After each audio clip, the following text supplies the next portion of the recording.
నమ్మటి నీ వల్ల అయితే నమ్మని సమస్తము సాధ్యమే అన్నది. విశ్వసించేవాడు ఎన్నడూ కలవరపడకండి అని చెప్తుంది బైబిల్ వాక్యం సెలవిస్తున్న మాటలు.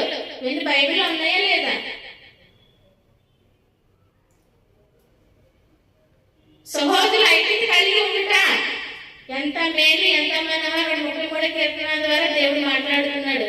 కానీ ఈరోజు సహోదరులు ప్రేమించుకుంటుంటే కొందరు వద్దనేస్తున్నారు, సంఘంలోనే వద్దంటున్నారు. చాలా విచిత్రం కదండి. అంటే ఇంటికడ ప్రార్థన అయితే భోజనం చేయడం వరకు నా సహోదరి ప్రేమ, వాళ్ళ ఇంటికడ ఫంక్షన్ అయితే తినే వరకు నా సహోదరి ప్రేమ.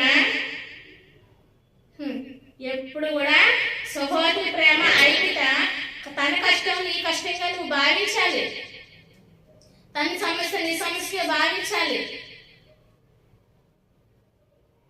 పరిశుద్ధ